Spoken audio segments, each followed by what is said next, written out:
지역의 이슈를 살펴보는 헬로 이슈 토크입니다. 전국적으로 대두되는 인구 문제가 지방의 경우 더욱 가속화되고 있습니다. 여러 원인 가운데 특히 청년 인구 유출에 대한 대책을 마련하는 것이 절실한데요. 초당대학교 경영학과 김판진 교수와 함께 이 문제에 대해서 짚어보겠습니다. 교수님 안녕하십니까? 네, 안녕하십니까? 네, 교수님 오늘은 다양한 인구 감소 원인 가운데 청년 인구 유출에 대해서 이야기를 나눠볼 텐데요. 정말 심각한 사회 문제로 떠오르고 있는 것 같습니다. 현재 어떤 상황인지 구체적으로 짚어주시죠. 예, 오늘은 지금까지 청년 정책 하면은 첫째, 두 번째도 일자리 창출에 대한 거였는데요. 오늘은 그 일자리 창출이 아니고 청년 정책에 관련해서 가장 현실적인 부분에 대해서 좀 말씀을 드리도록 하겠습니다. 네. 우리 지역의 청년 인구의 외부로의 유출, 특히 이제 수도권으로의 유출이 아주 심각한 그런 그 상황인데요. 2013년부터 18년까지 우리 지역의 우리 전남의 인구 감소율이 2만 4천 명 정도 됐습니다. 5년 동안. 그런데 그중에 청년 인구의 감소, 청년 인구의 감소라고 하는 것은 이제 외부로의 유출을 얘기할 수 있는데요. 청년 인구의 감소는 3만 2천 명으로 순수 인구 감소보다 훨씬 더 높은 것으로 나타나고 있습니다. 네. 이와 같은 청년 인구의 감소, 또 청년 인구의 수도권이나 외부로의 유출 첫 번째 이유가요. 보다 나은 일자리를 찾아서가 첫 번째 이유였고요. 두 번째는 이제 자녀들의 교육보다 좋은 환경에서 교육을 시키고자 하는 건 부모님들의 보통의 생각이시죠. 또 기대고요. 또한 세 번째, 오늘 좀 집중적으로 말씀을 드릴 부분인데요. 바로 보다 나은 문화나 여가 생활을 하기 위해서 지역을 떠난다라고 그렇게 대답을 했습니다. 네. 우리 전남은 상대적으로 우리 청년들이 좋아하는 일자리, 예를 들어서 IT 산업이라든지 또 제4차 산업, 또 서비스 산업이 수도권 비해서 또 타시도에 비해서 상대적으로 좀 열악한 것이 이 사실입니다. 그래서 우리 청년들이 우리 지역에 머무르고 싶지 않아서 떠나는 것이 아니고 정말 어쩔 수 없이 떠날 수밖에 없는 그런 상황이라고 얘기할 수가 있는데요. 이와 같은 청년 인구의 외부로의 유출, 지금 당장 그 서울에 있는 유수 대학을 우리 지역으로 유치할 수는 없는 거 아닙니까? 그러니까 네. 교육적인 부분에 있어서도 좀 어려운 부분이 있고요. 그러니까 청년 인구의 외부 유출 감소를 위한 대책 가운데서 또 하나는 그 일자리 창출이라고 하는 것은 대부분 기업들에 의해서 이루어지는데요. 대기업이나 중견기업을 유치한다고 하는 것은 상당히 어렵습니다. 따라서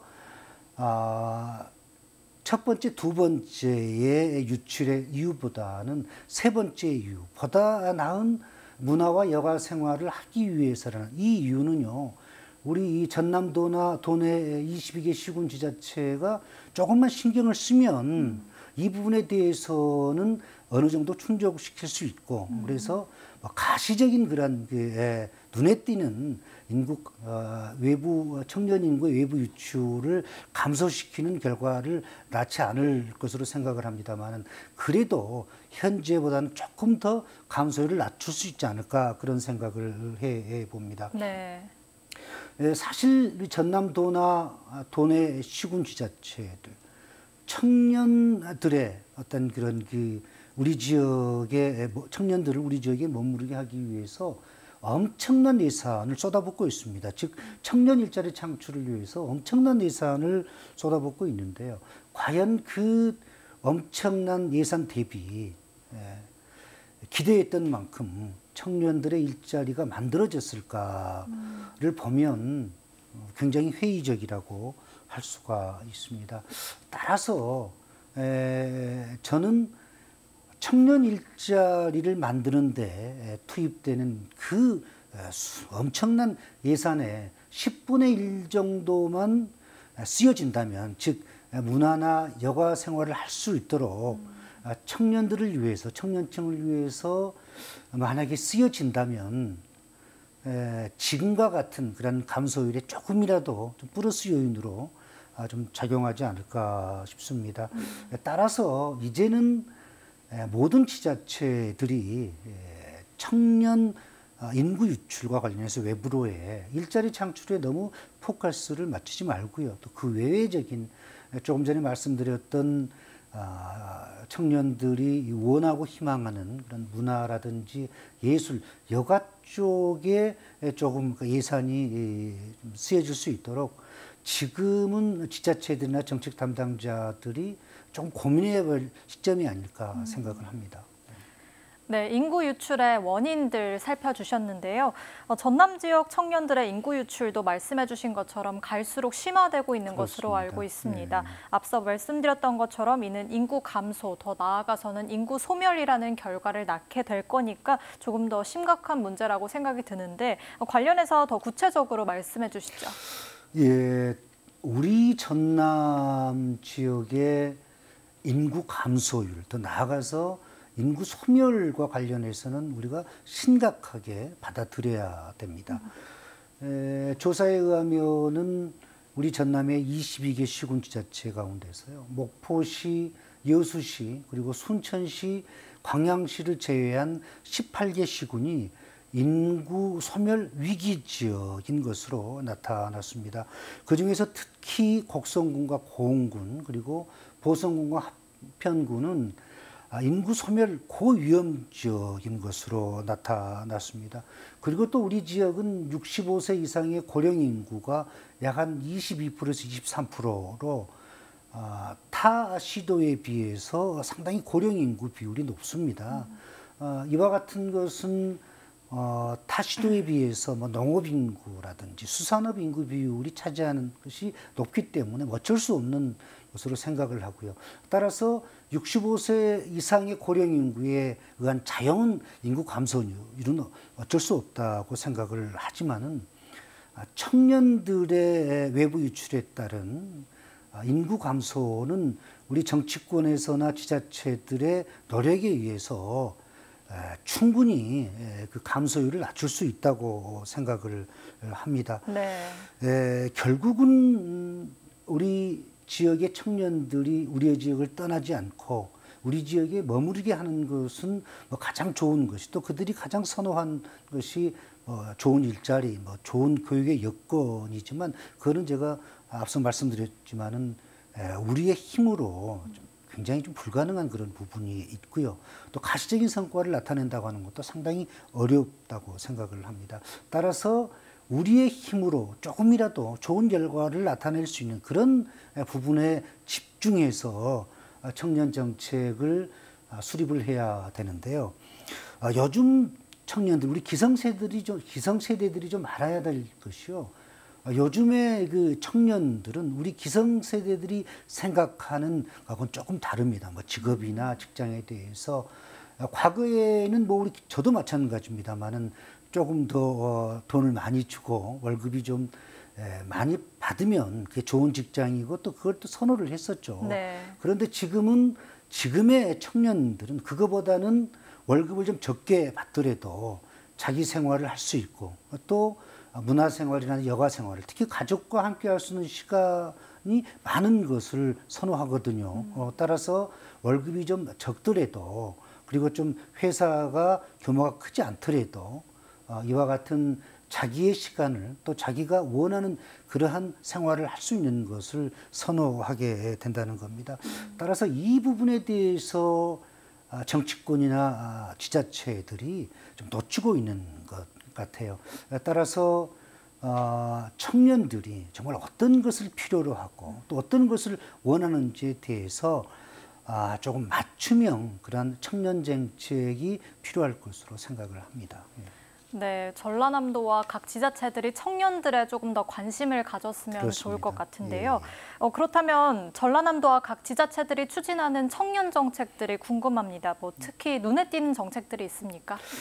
예, 청년 정책 하면은 뭐 가장 먼저 얘기할 수밖에 없는 게 청년 고용을 떠오를 수밖에 없는데요. 우리 전남의 주요 지자체 그러니까 목포시, 여수시, 뭐 광양시, 뭐 순천시 살펴보면요. 2020년 12월 31일 기준으로 그러니까 작년 말 기준으로 청년 고용이 여수시가 마이너스 1.1%, 순천시가 마이너스 2.7%, 나주시가 마이너스 5.8%, 광양시가 플러스 1.2%. 그런데 목포시가 플러스 2.7%로 가장 높습니다. 아마 많은 분들이 이와 같은 수치에 대해서 깜짝 놀라셨을 겁니다. 당연히 청년 고용과 관련해서도 여수시나 광양시 또한 순천시가 목포시보다 훨씬 높을 것으로 생각을 했는데요. 수치상의 결과는 목포시가 상당히 높은 것으로 나와 있습니다. 네. 이는 청년들이 좋아하는 일자리를 목포시에서 많이 만들었다는 그러한 얘기인데요. 목포시는 관광 거점 도시, 전국의 4대 관광 거점 도시로 선정이 돼서 지금 많은 예산이 관광 인프라 구축을 위해서 투자를 하고 있고요. 또 뭐 IT 산업이라고 할 수 있죠. 신재생 에너지 사업과 관련해서 1,300억 정도의 예산이 지금 투입되고 있습니다. 따라서 목포시 같은 경우는 청년들이 젊은 층이 좋아하는 사업에 지금 많은 투자를 하고 있기 때문에 이와 같은 좋은 결과가 청년 고용에 있어서 상당히 좋은 결과가 나타나고 있는 것으로 생각을 합니다. 네. 청년 정책과 관련해서는 목포시 같은 경우 눈에 띄는 것이 청년 농수산 유통 활동과 지원 사업이라는 그런 프로그램이 있습니다. 목포시 같은 경우는 청년 정책 관련해서 한 20여 개의 사업이 지금 추진이 되고 있는데요. 제가 왜 이 부분에 대해서 좀 눈여겨봤냐면요. 우리 지역의 청년들, 그러니까 우리 지역의 가장 장점이라고 할 수 있는 농수산물 관련해서 유통 전문가를 목포시 차원에서 지원을 하는 겁니다. 청년들을 위해서. 이 부분에 있어서는 좀 시간이 지나면 눈에 띄는 그런 성과가 나타날 것으로 생각을 하고요. 또 청년 취업자 주거비 지원 사업도 지금 이루어지고 있습니다. 여수시 같은 경우는 청년 취업 지원 프로그램 운영이라든지 청년 취업 관련해서 경제적인 지원 그리고 또 청년 상인 임대료 지원 같은 것이 가장 대표적인 거고요. 네. 순천시 같은 경우는 인턴제 실시, 청년 인턴제라든지 또 청년 활동 프로젝트, 또 청년 장학금 지원 등이 대표적인 청년 정책이라고 할 수가 있겠습니다. 이외에도 상당히 다양한 청년 정책을 수립해서 실행을 하고 있지만요. 그래서 생략하도록 하고요. 사실 솔직하게 말씀드리면 전국의 거의 모든 지자체들이 몇 개의 사업을 제외하고는 거의 대동소이합니다. 청년 정책과 관련해서는 청년들을 위한 취창업 프로그램을 운영을 한다든지 취창업 관련해서 아카데미 또 교육비 지원 이런 부분이 일반적인데요. 현재 저는 이렇게 생각합니다. 현재 젊은 층에서 가장 중요시 생각하고 있는 것, 또 가장 큰 고민거리가 바로 주거와 관련된 부분이거든요. 네. 따라서 정말 현실적인 그리고 청년들이 희망하는 그런 정책이 필요하다고 생각을 하거든요. 청년들이 가장 고민하고 있고 가장 바로 눈앞에 어떤 그 고민거리가 주거와 관련된 건데요. 예를 들어서 지자체가 취업자들, 우리 지역의 취업자들에게 공공임대주택을 지원을 한다든지, 근데 이 부분에 관련해서는 예산이 많이 투입되기 때문에 어떤 조건이 있어야 될 겁니다. 예를 들어서 우리 지역이나 아니면 다른 지역에서 졸업하고 나서 우리 지역에 10년 이상 거주를 조건으로 해서 공공임대주택을 지원한다든지 하는 방법이 있고요. 또 하나 청년층이 가장 고민하는 부분이 또 자녀 교육, 또 유아교육 관련해서 많은 고민이 이루어지고 있는데요. 네. 이와 같이 자녀 교육이라든지 또 유아교육 관련해서 지자체가 지금보다는 더 적극적으로 관심과 지원이 필요하다고 생각을 합니다. 네, 여러 청년 정책들에 대해서 살펴주셨는데요. 어쨌든 청년 인구의 유출을 막는 것이 중요해 보이는데 사실 어려운 문제겠지만 조금 더 실질적인 정책들, 대책들이 필요할 것 같은데 어떻게 보십니까? 예, 오늘 제가 말씀드리고 싶은 것은 청년 정책 가운데서 우리가 일반적으로 생각하는 어떤 일자리 관련된, 일자리 창출 관련된 이 부분은 너무 식상합니다. 그리고 서두에서 말씀드렸지만 많은 엄청난 예산이 투입되는데 인풋 아웃풋과 관련해서 상당히 미미하거든요, 결과는. 그러면 이제는 좀 다른 방향에서 청년 정책에 접근이 필요하는데요. 그래서 아까 말씀드렸었던 현실적인 그런 부분.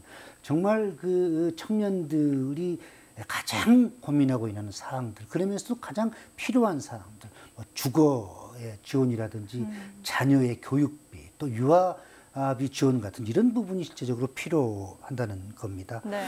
청년들이 좋아하는 또 하나 어떤 문화라든지 예술, 그리고 또 여가 활동을 할 수 있는 그런 장소, 공간이나 프로그램이 거의 전무하다는 겁니다. 사실 우리 지역도 젊은 층들을 위한 그러한 문화시설이라든지 또 여가활동을 할 수 있는, 뭐 충분하지는 않지만 그래도 어느 정도 만족시킬 수 있는 그런 것은 거의 없습니다. 또 그에 대한 예산도 별로 없고요. 그렇지만은 사실 우리가 문화생활, 또 여가생활 하면 가장 먼저 떠오르는 것이 아마 노년층이 떠오를 겁니다. 노년층을 위한 문화 공간이라든지 그런 프로그램 운영은 상당히 많습니다. 또 이용률이 적거든요. 그러면 네. 청년 인구의 외부 유출을 감소라는 차원에서 우리가 문화 또 예술, 여가 활동과 관련해서 이제는 좀 관심을 가져야 되고요. 또한 예산의 투입이 필요하다고 생각을 합니다. 청년들이 외부로 나가지 않고 우리 지역에 머무르고 또 우리 지역에서 경제활동을 하게 한다는 것은 곧 우리 지역의 미래와 우리 지역의 발전을 위해서 매우 중요한 사항이거든요. 그래서 네. 이제는 청년들의 정책, 청년 정책에 대해서 좀 다른 방향의 접근이 좀 필요한 시점이라고 생각을 합니다. 지금까지 청년 정책 하면은 오직 취업에 포커스가 맞춰졌거든요. 근데 네. 교육부 발표에 의하면은 중학생들의 한 47% 정도, 고등학생들의 48%, 대학생들의 68%가 창업에 대해서 관심을 가지고 있다고 그럽니다. 따라서 우리 지역은 취업에 대한 조건이 조금 상대적으로 열악합니다. 그러면 이제는 창업에 대한 그런 부분도 지자체 차원에서 전남도나 지자체 차원에서 이제는 좀 고민을 해야 되지 않을까 그렇게 생각을 합니다. 네. 그런데 이제 전남 지역의 청년 정책이 이제 추진하는 것에서 그칠 것이 아니라 결국 효과가 있어야 하잖아요. 예. 그렇게 하기 위해서는 어떤 것들이 필요하다고 보십니까? 예, 제가 청년 정책과 관련해서 의미 있는 예를 하나 들도록 하겠습니다. 혹시 아나운서님도 들어보셨는지 모르겠지만 전통시장 내에 청년 상인 프로젝트라는 그러한 정책이 있습니다. 네. 몇 년 전에 뭐 상당히 있었고요. 지금도 유지가 되고 있는데요. 정부나 지자체가 예상했던 것처럼 전통시장 내의 청년 상인의 활성화가 지금은 거의 유야무야되고 있습니다. 문을 닫거나 거의 뭐 현상 유지가 아닌 적자 수준으로 해서 전통시장 내의 청년 상인 프로젝트는 어떻게 보면 실패했다라고 할 수가 있거든요. 이와 같은 예만 보더라도 청년 정책이라고 하는 것은 현실과 이론의 괴리가 상당하다고 생각을 합니다. 따라서 이제는 청년 정책을 수립하고 추진하는 지자체 또 정책 담당자들이 청년들에 대해서 조금 더 고민을 해야 되겠고요. 또 청년 정책에 대해서 좀 방향을 좀 바꿔야 되지 않을까 좀 생각을 합니다. 네, 현재 또 전남 지역이 어려운 상황에 놓여 있는 만큼 전남도와 각 지자체들이 노력이 지금보다 더 필요할 것 같습니다. 예. 오늘 말씀 여기까지 듣겠습니다. 감사합니다. 예, 감사합니다. 갈수록 심화되는 청년 인구 유출에 대한 조금 더 실질적인 대책을 마련해 지방의 위기를 극복할 수 있길 바라면서 오늘 시간 마칩니다. 지금까지 헬로 이슈 토크였습니다.